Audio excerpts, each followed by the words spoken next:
Welcome to Diplomatic Channel. I am Amarachi Ubani. Let's take a minute to review Hurricane Irma's impact on the Caribbean and parts of the United States. 1.2 million people already affected by the Category 5 storm and many more on the way.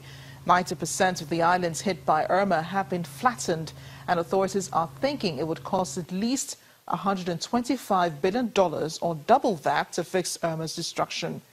And the casualties are still being told. 11 people so far on St. Martin and St. Bart's, 4 in the U.S. Virgin Islands, 4 in the British Virgin Islands, and 1 each on Anguilla and Barbuda. Hurricane Irma is followed closely behind by Category 4 hurricanes Josie and Katia, both packing winds of 160 miles per hour and 145 miles per hour, respectively. Josie was headed towards the eastern Caribbean islands already ravaged by Hurricane Irma. So once again, the U.S. National Hurricane Center had to issue warnings for the islands of St. Martin and St. Bartholomew, and issued tropical storm warnings for Barbuda and Anguilla and Saba and St. Eustatius. There is also tropical storm watch in effect for British Virgin Islands, St. Thomas and St. John and Antigua. Hurricane Katia already made landfall north of Tecolote, Mexico. Remember, Mexico was on Friday hit by an 8.2 magnitude earthquake, which killed more than 60 people.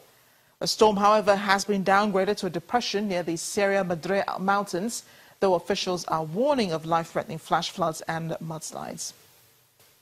We'll be right back.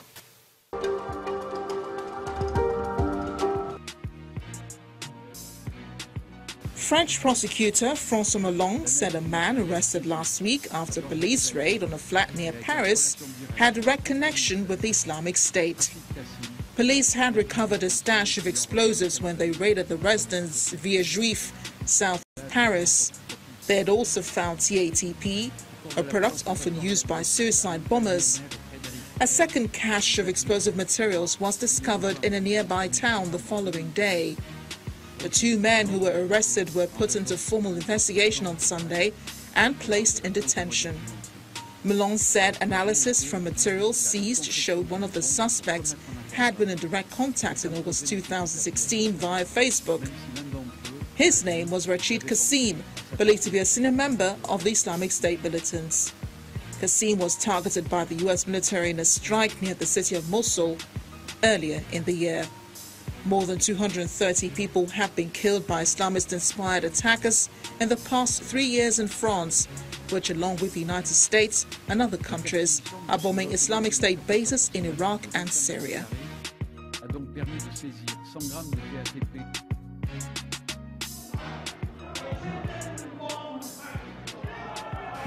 There's been an increasing number of protests around the world against the Myanmar government's treatment of Rohingya Muslims fleeing violence in the state of Rakhine. One of such protests took place outside the Myanmar embassy in central London on Sunday. Hundreds held multiple placards with inscriptions calling on the government to stop the violence. Leader Aung San Suu Kyi has been widely criticized for not saying or doing anything to aid the helpless refugees.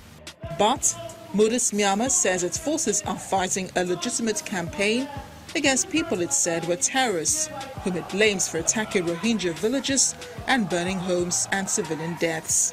What happened in Myanmar is against humanity. It's not only against Muslims, it's against humanity. So any single human being should be against this what happened in Myanmar. The only solution is a separate country, one for Rohingya people, government, and one government for the Burma people. This is what should be fair as a person, as a human being. I'm now going to ask my brother. We came today just to show support, and I do feel that at the moment there's many wrongs in the world, and I think the ordinary public, like me, we start to feel that we are powerless. So coming today gives you a sense that you're not giving up and you're still trying to fight for good. Elderly men, women and children, they're born and Russia's Foreign Minister Sergei Lavrov says Arab countries and Qatar should enter into direct talks to solve the crisis in the Gulf, saying that Russia wanted to support negotiations and was looking out for the unity of the Gulf Cooperation Council to be restored. Saudi Arabia, Bahrain and the United Arab Emirates, as well as Egypt, since June 5th cut ties with Qatar, accusing it of supporting terrorist groups, a charge it has vehemently denied. In response to Mr. Lavrov's request, Saudi Foreign Minister Adel Al-Jubeir told the news conference that Qatar needed to show seriousness in finding a solution to the crisis. Kuwait and the United States have been mediating to reach a breakthrough in the 3-month-long crisis that has put the whole region on edge and prompted Turkey to send troops to the wealthy Gulf state in a sign of support.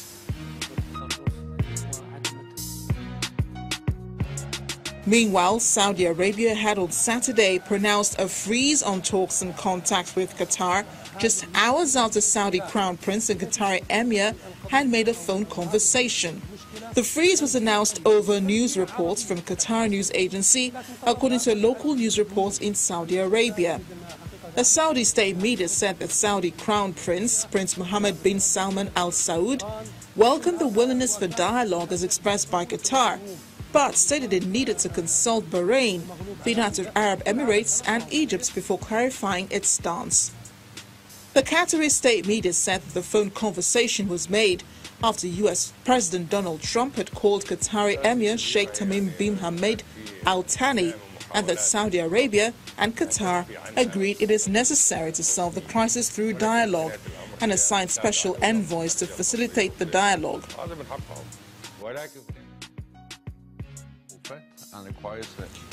NATO Secretary-General Jens Stoltenberg says North Korea's risky behavior is a global threat and requires a global response. Asked whether an attack on the U.S. Pacific territory Guam had triggered NATO's Article 5, which requires each member of the alliance to come to the defense of any other, Stoltenberg said he would not speculate about whether it will apply in such a situation. I will not speculate about whether Article 5 will be applied in such a situation. What I will say is that we are now totally focused on how can we contribute to a peaceful solution of the conflict and press North Korea to stop its nuclear and missile programs. NATO has not been directly involved in the crisis, which saw Pyongyang carry out its 6th and most powerful nuclear test a week ago, but has repeatedly called on North Korea to abandon its nuclear and ballistic missile programs.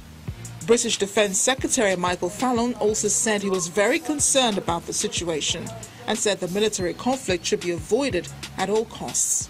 We're doing now what we can to bring about a diplomatic solution. What we have to avoid at all costs is this spilling over into any kind of military conflict. So we're working flat out at the United Nations to get a better resolution there, to enforce the existing sanctions. We're looking at sanctions across the European Union. And of course, we're trying to persuade China to keep its neighbour in check. The United States and its allies had been bracing for another long-range missile launch in time for the 69th anniversary of North Korea's founding on Saturday. But no fresh events were spotted while the North held numerous events to mark the holiday.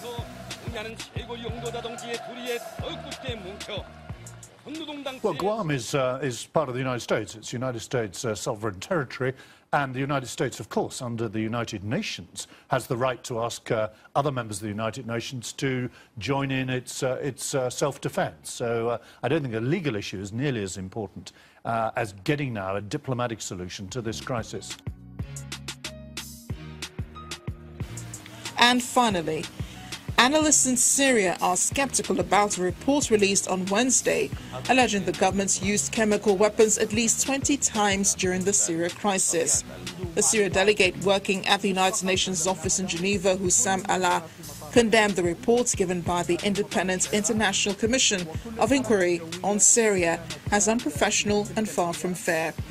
The report said the alleged chemical weapons were produced by the former Soviet Union and owned by Syrian government through interviewing 43 witnesses, researching the pictures taken by satellites, analyzing the time points when the attacks took place, and checking the bomb. On April 6th, the U.S. launched a missile strike on the Shariat air base in Homs province in central Syria, on the excuse the Syrian government implement the chemical attack in Khan Sheikhoun.